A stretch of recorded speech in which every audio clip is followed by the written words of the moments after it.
Hi, Andrew Shaw here again, Shotzi. This is now the second installment of this pencil sketch. I'm still with the 2B pencil,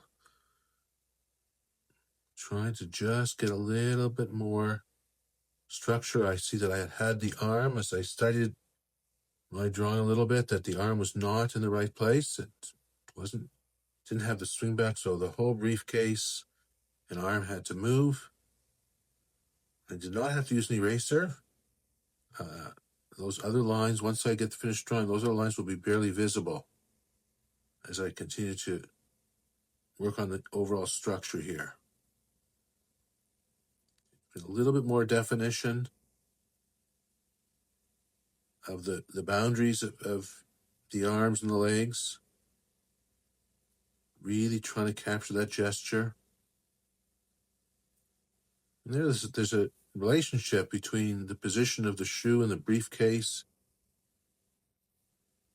and his rear end. And I want to get that dynamic, those relationships, as accurate as possible. That will help the gesture make more sense. I'm not concerned about likeness. I mean, I don't have to make this guy look like the guy in the photograph. With that said, I do want to get the gesture, however. I do want to get that accurate, to get the sense of movement.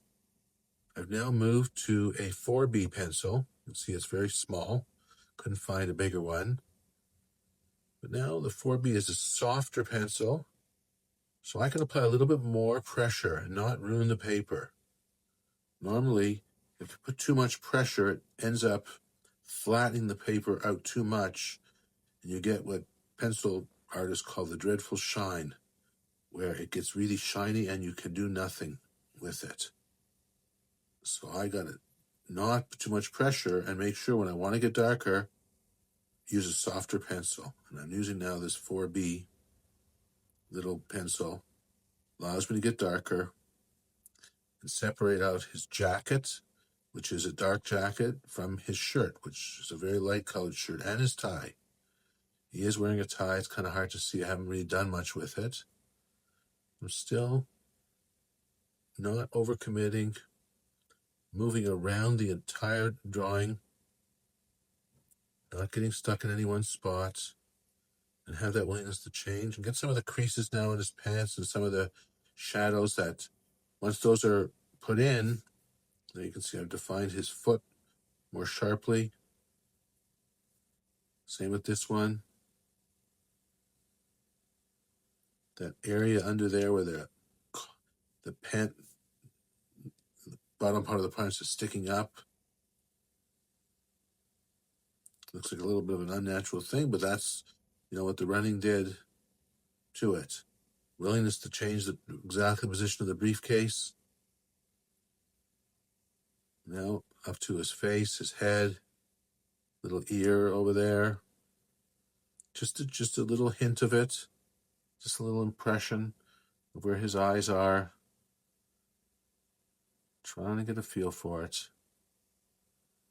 His head was certainly leaning forward as he was leaning into his run.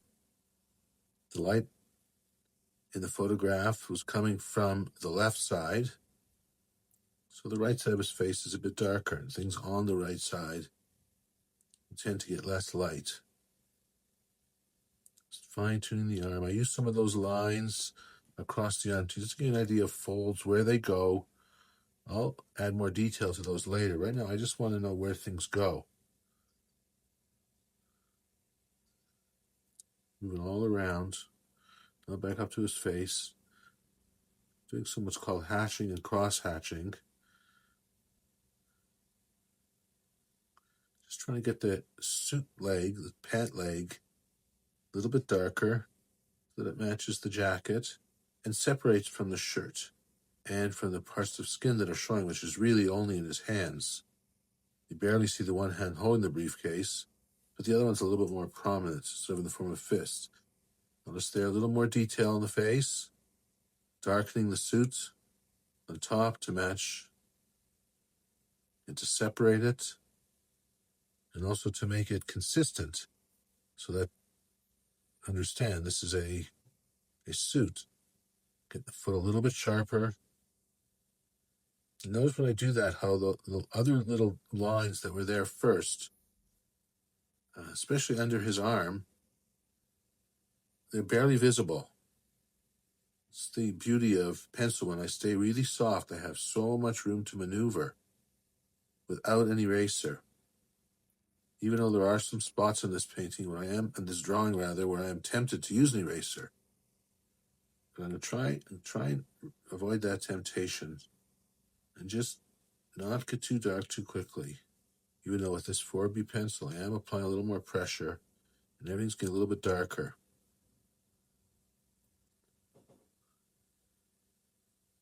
Getting a sense of that shoulder, that arm that's forward, that's foreshortened. His suit jacket kind of flying off to the side. Now back to the legs. That little area is a bit messy. The area below that shoe, you can see all those lines are not really very visible and ultimately will not affect the drawing, but really be part of the motion. All right, that's about it for the second installment. Thank you for watching. There will be more coming up. Please stay tuned. Thanks. Bye.